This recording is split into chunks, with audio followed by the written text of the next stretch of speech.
നമുക്ക് അല്പസമയം ദൈവത്തിന്റെ വചനത്തിൽ നിന്ന് ചിന്തിപ്പാനായിട്ട് ലേവ്യ പുസ്തകം 16-ാം അധ്യായം അതിന്റെ 15-ാമത്തെ വാക്യം.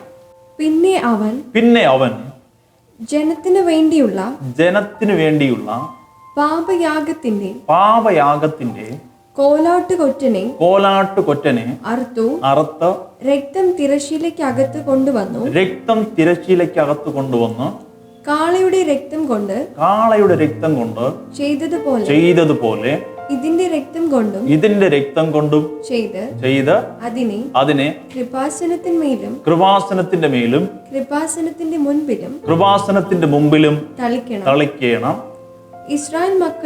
ഇസ്രായേൽ മക്കളുടെ അശുദ്ധികൾ നിമിത്തവും അവരുടെ സകല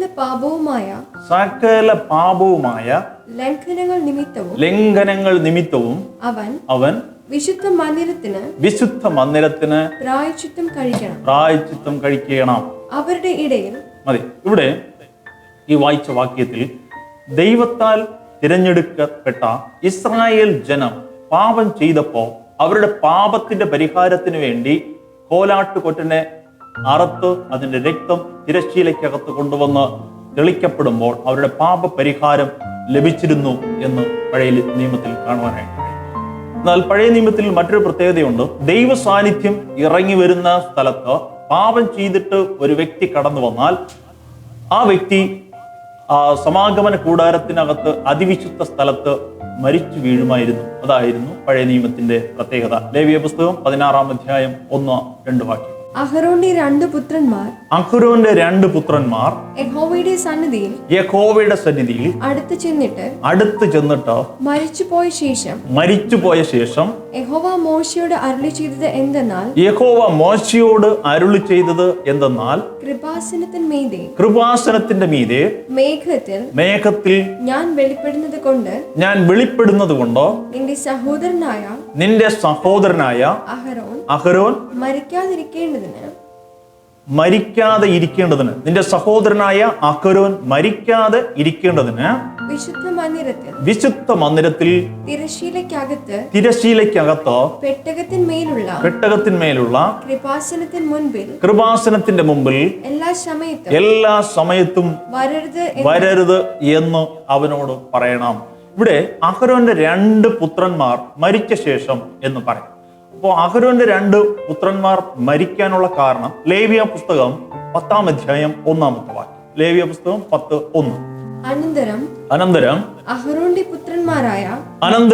അഹരോന്റെ പുത്രന്മാരായ നാദാബും അബീഹുവും ഓരോ ധൂപകലശമെടുത്തോ അതിൽ തീയിട്ട് അതിന്മേൽ ധൂപവർഗവും ഇട്ടോ അങ്ങനെ തങ്ങളോട് കൽപ്പിച്ചത് അല്ലാത്ത അന്യ അഗ്നി യഹോവയുടെ സന്നിധിയിൽ കൊണ്ടുവന്നു. ഉടനെ യഹോവയുടെ സന്നിധിയിൽ നിന്ന് തീ പുറപ്പെട്ടോ അവരെ ദഹിപ്പിച്ചു കളഞ്ഞു. ഇവിടെ ദൈവം പറയാത്ത അന്യ അഗ്നി ദൈവത്തിന്റെ സന്നിധിയിൽ കൊണ്ടുവന്ന കാരണത്താൽ അഹരോന്റെ 2 പുത്രന്മാർ എന്ത് ചെയ്തു പോയി? അവിടെ വെച്ച് മരണപ്പെട്ടു. അതുകൊണ്ടാണ് ദൈവം മോശയോട് പറഞ്ഞത്, നിന്റെ സഹോദരനായ അഹരോൻ മരിക്കാതെ ഇരിക്കേണ്ടതിന് എല്ലാ സമയത്തും അതിവിശുദ്ധ സ്ഥലത്ത് കടന്നു വരരുത് എന്ന് അവനോട് പറയാം. ഈ അതിവിശുദ്ധ സ്ഥലത്തിരിക്കുന്ന ഈ പെട്ടകത്തിന്റെ മേലാണ് കോലാട്ടുകൊറ്റന്റെ രക്തം തളിക്കപ്പെടുമ്പോൾ ഇസ്രായേൽ ജനത്തിന്റെ പാപങ്ങൾ ക്ഷമിക്കപ്പെട്ടിരുന്നു. ആയതുകൊണ്ട് ഈ രക്തം തളിക്കപ്പെടുന്ന സമയത്ത് ഇസ്രായേൽ ജനം ചിന്തിക്കും, ഞങ്ങളുടെ പാപം പരിഹരിക്കപ്പെട്ടു എന്ന് അവർ കരുതുമായിരുന്നു.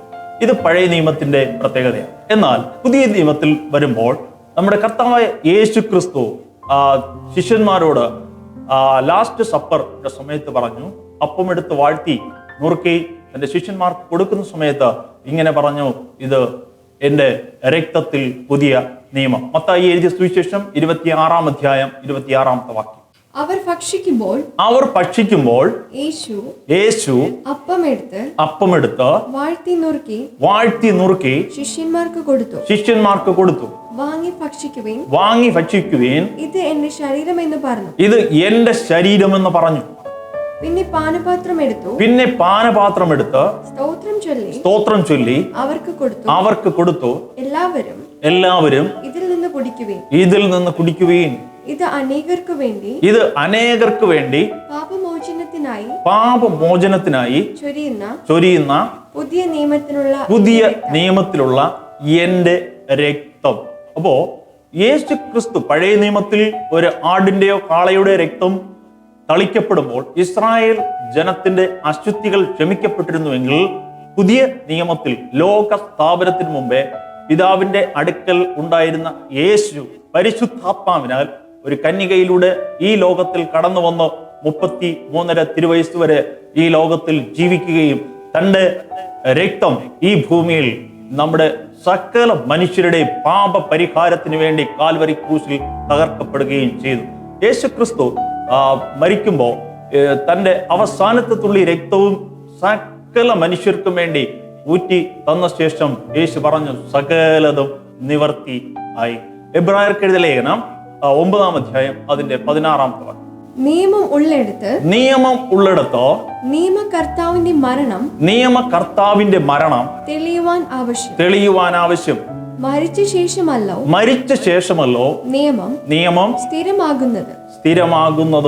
അപ്പൊ യേശു ക്രിസ്തു സ്വന്തം രക്തത്താൽ പിതാവിന്റെ സന്നിധിയിൽ കയറിപ്പോയി എന്ന് തിരുവെഴുത്ത് നമ്മെ പഠിപ്പിക്കുന്നു. എബ്രായർക്ക് എഴുതിയ ലേഖനം തന്നെ 9-ാം അധ്യായത്തിന്റെ 11 മുതലുള്ള വാക്യം. ക്രിസ്തുവോ വരുവാനുള്ള നന്മകളുടെ മഹാപുരോഹിതനായി വന്നിട്ട് കൈപ്പണി അല്ലാത്തതായി എന്ന് വെച്ചാൽ ഈ സൃഷ്ടിയിൽ ഉൾപ്പെടാത്തതായി വലിപ്പവും തികവും ഏറിയ ഒരു കൂടാരത്തിൽ കൂടി ആട്ടുകൊറ്റന്മാരുടെയും പശുക്കിടാക്കളുടെയും രക്തത്താലല്ല.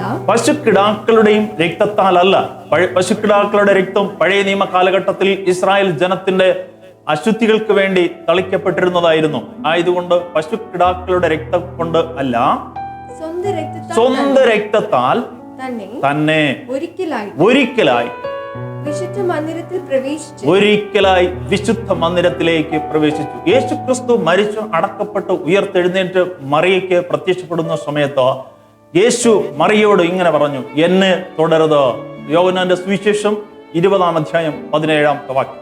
യേശു അവളോട് എന്നെ തുടരുത്, ഞാൻ ഇതുവരെ പിതാവിന്റെ അടുക്കൽ കയറിപ്പോയില്ല.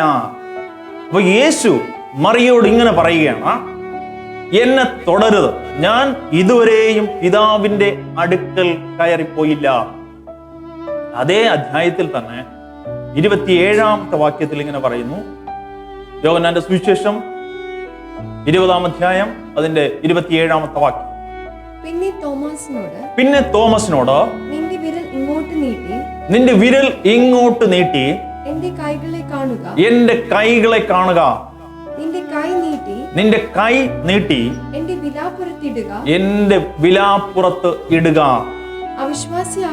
അവിശ്വാസിയാകാതെ വിശ്വാസി ആയിരിക്കുക എന്ന് പറഞ്ഞു. മറിയയോട് യേശു പറഞ്ഞു, എന്നെ തുടരുത്, ഞാൻ ഇതുവരെയും പിതാവിന്റെ അടുക്കൽ കയറിപ്പോയിട്ടില്ല. എന്നാൽ അതേ അധ്യായത്തിൽ തന്നെ തോമസിനോട് പറയുന്നു, നിന്റെ വിരൽ.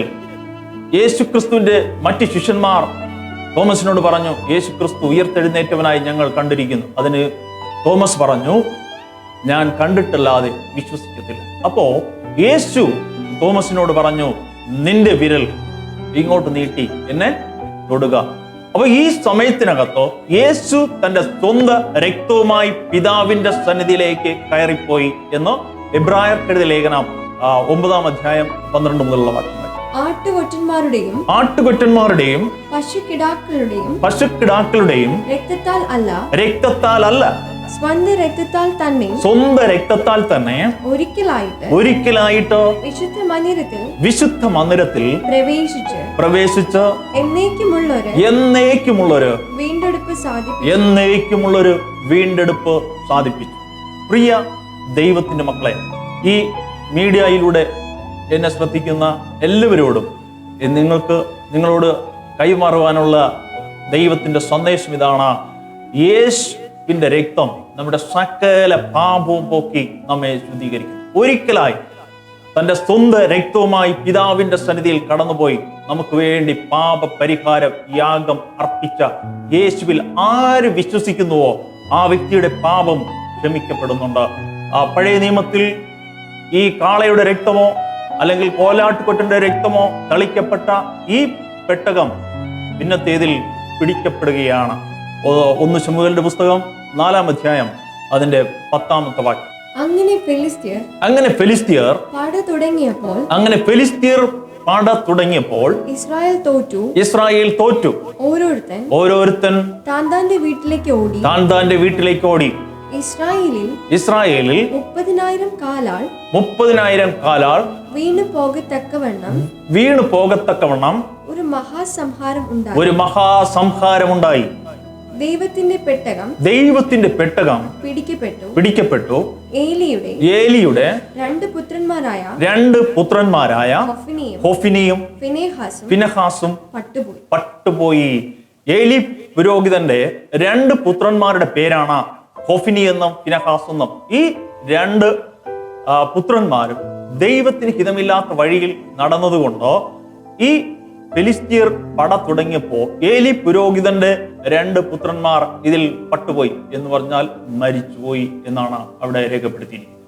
അപ്പോ ഈ പെട്ടകം ഫെലിസ്ത്യർ പിടിച്ചെടുത്തിട്ട് അവരുടെ ദൈവത്തിന്റെ സന്നിധിയിൽ കൊണ്ടു വയ്ക്കുകയാണ്. അതിന്റെ 5-ാം അധ്യായം 1 ശമൂവേൽ 5-ാം അധ്യായം 1 മുതലുള്ള വാക്യം. ഫെലിസ്ത്യർ ദൈവത്തിന്റെ പെട്ടകം എടുത്ത് അതിനെ ഏബേൻ ഏസേറിൽ നിന്ന് അസ്തോദിലേക്ക് കൊണ്ടുപോയി. ഫെലിസ്ത്യർ ദൈവത്തിന്റെ പെട്ടകം എടുത്തോ ദാഗോന്റെ ക്ഷേത്രത്തിൽ കൊണ്ടുചെന്നു. ദാഗോന്റെ അരികെ വച്ചു. പിറ്റേന്നാൾ രാവിലെ അസ്തോദിയർ എഴുന്നേറ്റപ്പോൾ ദാഗോൻ യഹോവയുടെ പെട്ടകത്തിന്റെ മുമ്പിൽ കവിണ്ണു വീണ് കിടക്കുന്നത് കണ്ടു. അടുത്ത വാക്യം. അവർ ദാഗോനെ എടുത്ത് വീണ്ടും അവന്റെ സ്ഥാനത്ത് നിർത്തി. പിറ്റേന്നാൾ രാവിലെ അവർ എഴുന്നേറ്റപ്പോൾ ദാഗോൻ യഹോവയുടെ പെട്ടകത്തിന്റെ മുമ്പിൽ കവിണ്ണു വീണ് കിടക്കുന്നത് കണ്ടു. ദാഗോന്റെ തലയും അവന്റെ കൈപ്പത്തികളും ഉമ്മരപ്പടിമേൽ മുറിഞ്ഞു കിടന്നു. ദാഗോന്റെ ഉടൽ മാത്രം ശേഷിച്ചിരുന്നു. അതുകൊണ്ട് ദാഗോന്റെ പുരോഹിതന്മാരും ദാഗോന്റെ ക്ഷേത്രത്തിൽ കടക്കുന്നവരും അസ്തോദിൽ ദാഗോന്റെ ഉമ്മരപ്പടിമേൽ ഇന്നും ചവിട്ടുമാർ. പഴയ നിയമത്തിൽ ആട്ടുകൊറ്റന്റെയോ കോലാട്ടുകൊറ്റന്റെയോ രക്തം തളിക്കപ്പെട്ട ഒരു പെട്ടകം ഒരു പൈശാചിക മണ്ഡലത്തിന്റെ അടുക്കൽ പോയപ്പോൾ അതിന് നിൽക്കുവാൻ കഴിഞ്ഞു. അത് അതിന്റെ മുമ്പിൽ തകർന്നു വീണു. പ്രിയ ദൈവത്തിന് മക്കളെ, ഈ പുതിയ നിയമത്തിൽ നമുക്ക് വേണ്ടി ലോക സ്ഥാപനത്തിന് മുമ്പേ പിതാവിന്റെ അടുക്കൽ ഉണ്ടായിരുന്ന യേശു പരിശുദ്ധാത്മാവിനാൽ ഈ ഭൂമിയിലേക്ക് കന്യകയിലൂടെ കടന്നു വന്ന് നമുക്ക് അറിയാം. ആ യേശു ക്രിസ്തു കാൽവരി ക്രൂശിൽ യാഗമായി അർപ്പിക്കപ്പെട്ട ആ രക്തം നമുക്ക് വേണ്ടിയാണ് ഒഴുകപ്പെട്ടത് എന്ന് വചനം പറയും. ആ രക്തത്തിൽ ആര് വിശ്വസിച്ചാലും ആ പാപം ക്ഷമിക്കപ്പെടുക. യേശുവിന്റെ രക്തം നമ്മുടെ സകല പാപവും പോക്കി നമ്മെ ശുദ്ധീകരിക്കുന്നു.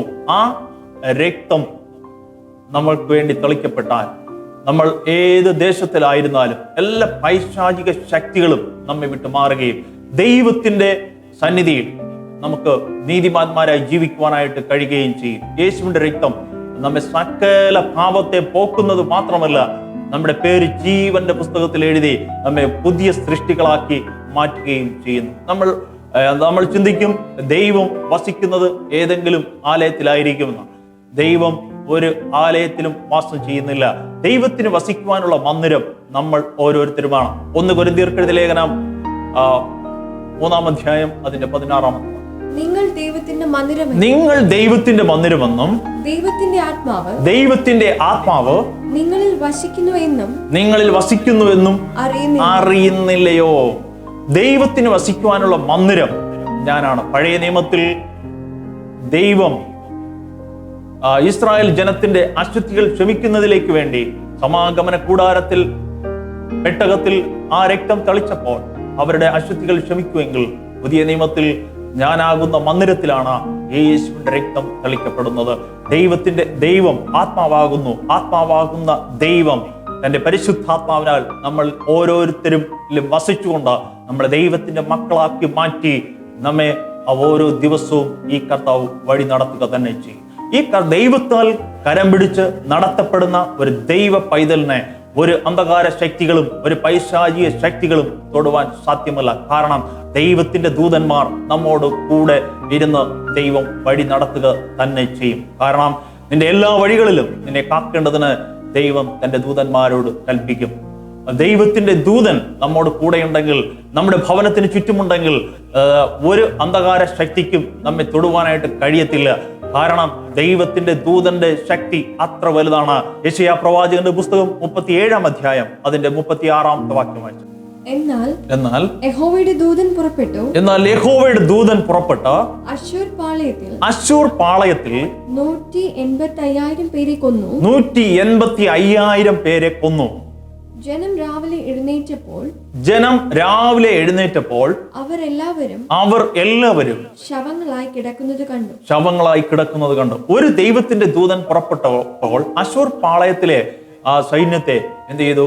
185,000 വരുന്ന അശ്ശൂരിലെ സൈന്യത്തെ കൊന്നുകളഞ്ഞു എന്നാണ് അവിടെ രേഖപ്പെടുത്തിയത്. ഇതേ ദൈവത്തിന്റെ ദൂതൻ നമ്മോട് കൂടെ ഇരുന്നാൽ ഒരു പൈശാചിക ശക്തികൾക്കും നമ്മെ തൊടുവാനായിട്ട് കഴിയത്തില്ല. അതുകൊണ്ട് ബൈബിൾ പറയുന്നത് ഒരുവൻ ക്രിസ്തുവിലായാൽ അവൻ പുതിയ സൃഷ്ടിയായി മാറുകയാണ്. പഴയത് അവന്റെ ജീവിതത്തിലുള്ള എല്ലാ പാപപ്രവൃത്തികളും യേശുവിന്റെ രക്തത്താൽ കഴുകപ്പെടുന്ന സമയത്ത് ആ വ്യക്തി പുതിയ ഒരു മനുഷ്യനായി മാറുകയും ദൈവത്തിന്റെ സാന്നിധ്യത്തോടെ ദൈവത്തിന്റെ ദൂതൻ ആ വ്യക്തിയോട് കൂടെ ഇരുന്ന നമ്മെ വഴി നടത്തുന്ന ഒരു ദൈവത്തിന്റെ പൈതലായി മാറ്റപ്പെടുകയും ചെയ്യുന്നു. പ്രിയ ദൈവത്തിന്റെ പൈതലെ, നിങ്ങൾക്ക് ഈ സമയം യേശുവിനെ ജീവിതത്തിൽ രക്ഷകനായി സ്വീകരിക്കാത്ത ആരെങ്കിലും ഈ മെസ്സേജ് കേൾക്കുന്നുവെങ്കിൽ, യേശു വസിക്കുന്നത് ഒരു പള്ളിയിലല്ല, ഒരു കുരിശടിയിലല്ല, മറ്റേതെങ്കിലും ഇടത്തിലല്ല. നിങ്ങൾ ദൈവത്തിന്റെ മന്ദിരമെന്നും ദൈവത്തിന്റെ ആത്മാവ് നിങ്ങളിൽ വസിക്കുന്നു എന്നും അറിയുന്നില്ലയോ? ആ രക്തം ഇന്നും നിങ്ങൾക്ക് വേണ്ടി ഒഴുകപ്പെടുകയാണ്. മാംസത്തിന്റെ ജീവൻ രക്തത്തിൽ എന്ന് ലേവ്യ പുസ്തകത്തിൽ പറയപ്പെടുന്നു. അപ്പോൾ ഈ രക്തം കാൽവരി ക്രൂശിൽ ഒഴുക്കപ്പെട്ടത് എനിക്കും നിങ്ങൾക്കും വേണ്ടിയാണ്. ആ രക്തം ഇന്നും ഒഴുകുകയാണ്. ആരെങ്കിലും വിശ്വസിച്ചുകൊണ്ട് യേശുവേ എന്റെ പാപത്തെ ക്ഷമിക്കണമേ, എന്റെ അകൃത്യത്തെ ക്ഷമിക്കണമേ എന്ന് ആര് പറഞ്ഞാലും ആ രക്തം ഇന്നും നിങ്ങൾക്ക് വേണ്ടി പ്രവർത്തിക്കുക തന്നെ ചെയ്യും. കാരണം യേശു ക്രിസ്തു കാൽവരി ക്രൂശിൽ തകർക്കപ്പെടുന്ന സമയത്ത് യേശു പറഞ്ഞു സകലതും നിവർത്തിയായി. ആ യേശു നിങ്ങളുടെ സകല പാപത്തെയും പോക്കുവാൻ മതിയായ കർത്താവത്രേ. എബ്രായർക്കെഴുതിയ ലേഖനം 10-ാം അധ്യായം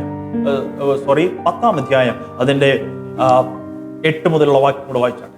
എബ്രായർക്കെഴുതിയ ലേഖനം 10-ാം അധ്യായം അതിന്റെ 8 മുതലുള്ള വാക്യം. ന്യായപ്രമാണ പ്രകാരം കഴിച്ചുവരുന്ന യാഗങ്ങളും വഴിപാടും സർവാംഗ ഹോമങ്ങളും പാപയാഗങ്ങളും നീ ഇച്ഛിച്ചില്ല.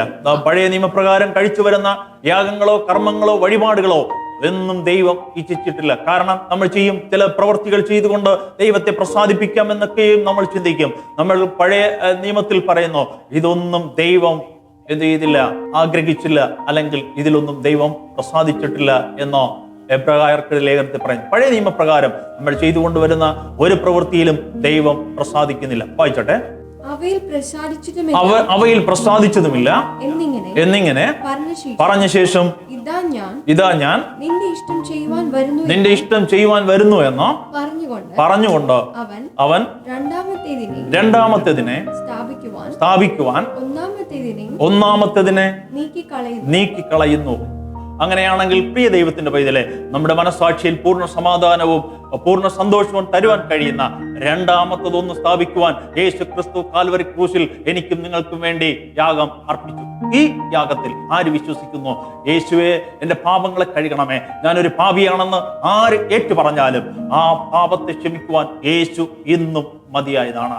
ആ യേശുവിൽ വിശ്വസിക്കുവാൻ താല്പര്യമുള്ളവർ ഈ സമയം കണ്ണുകളെ മൂടി ഒരു നിമിഷം പ്രാർത്ഥിച്ചാട്ടെ. യേശുവേ, അങ്ങ് എനിക്ക് വേണ്ടി കാൽവരി ക്രൂശിൽ മരിച്ച് അടക്കപ്പെട്ട് ഉയർത്തെഴുന്നേറ്റ് ജീവിക്കുന്നു എന്ന് ഞാൻ പൂർണ്ണമായി വിശ്വസിക്കുന്നു. അവിടുത്തെ രക്തം എന്റെ സകല പാപവും പോക്കി ശുദ്ധീകരിപ്പാൻ മതിയായത് എന്ന് ഞാൻ പൂർണ്ണമായി വിശ്വസിക്കുന്നു. കർത്താവേ, യേശുവേ, അങ്ങ് എന്റെ ഹൃദയത്തിൽ വന്നോ വസിക്കണമേ. ഇന്നു മുതൽ ഞാൻ അങ്ങയുടെ മകനായി ജീവിക്കുവാൻ ആഗ്രഹിക്കുന്നു. എന്റെ പേര് ജീവപുസ്തകത്തിൽ എഴുതി എന്നെ അവിടുത്തെ മകനായി മകളായി സ്വീകരിക്കണം എന്ന് ഞാൻ യേശുവെ അങ്ങയോട് പ്രാർത്ഥിക്കുന്നു. ഈ പ്രാർത്ഥന നിങ്ങൾ ഏറ്റുപറയുന്ന സമയത്ത് തന്നെ നിങ്ങളുടെ സകല പാപത്തെ പോക്കുവാൻ യേശുവിന്റെ രക്തം മതിയായതാണ്. നിങ്ങളുടെ പേര് ജീവപുസ്തകത്തിൽ എഴുതി നിങ്ങൾക്ക് വേണ്ടി കാൽവരി ക്രൂശിൽ രക്തം ചൊരിയപ്പെട്ട യേശു നിങ്ങളുടെ മകനായി, യേശുവിന്റെ മകനായി മകളായി നിങ്ങൾ ഇന്ന് മുതൽ ആയി തീരുകയാണ്. പ്രിയ ദൈവത്തിന്റെ മക്കളെ, നിങ്ങൾക്ക് ഒരു നിത്യ സന്തോഷം നിങ്ങളുടെ ഹൃദയത്തിൽ നൽകുകയും നിങ്ങളുടെ പേര് ജീവപുസ്തകത്തിൽ എഴുതി നിത്യമായ നാശത്തിൽ നിന്ന് നിങ്ങളെ വിടുവിച്ച് ഒരു നിത്യ സന്തോഷത്തിലേക്ക് നിങ്ങളെ നടത്തുവാൻ ഇന്നു മുതൽ ദൈവത്തിന്റെ ദൂതന്മാരും ദൈവത്തിന്റെ പരിശുദ്ധാത്മാവും നിങ്ങളോട് കൂടെ ഇരിക്കും എന്ന് വ്യക്തമായി നിങ്ങൾ മനസ്സിലാക്കണം. ഈ ദൈവം നിങ്ങളെ കരം പിടിച്ച് വഴി നടത്തി അന്ത്യത്തോളം വഴി നടത്തുമാറാകട്ടെ. യേശു തന്റെ ശിഷ്യന്മാരോട് പറഞ്ഞു, എന്റെ പിതാവിന്റെ ഭവനത്തിൽ അനേക വാസസ്ഥലങ്ങളുണ്ട്, ഇല്ലെങ്കിൽ ഞാൻ നിങ്ങളോട് പറയുമായിരുന്നു. ആ നിത്യമായ ഭവനം വരെ എത്തപ്പെടുവാൻ സർവശക്തനായ ദൈവം നിങ്ങളെല്ലാവരെയും സഹായിക്കുമാറാകട്ടെ. ആമേൻ.